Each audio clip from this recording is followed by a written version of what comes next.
मत्ती 3 बाब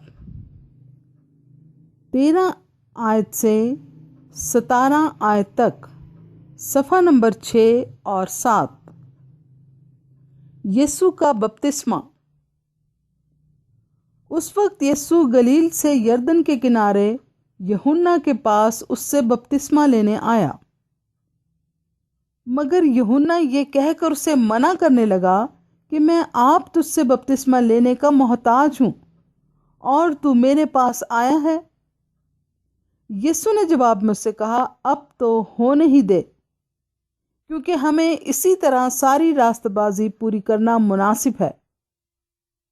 इस पर उसने होने दिया और यीशु बपतिस्मा लेकर फिलफौर पानी के पास ऊपर गया, और देखो, उसके लिए आसमान खुल गया और उसने खुदा के रूह को कबूतर की मानिंद उतरते और अपने ऊपर आते देखा।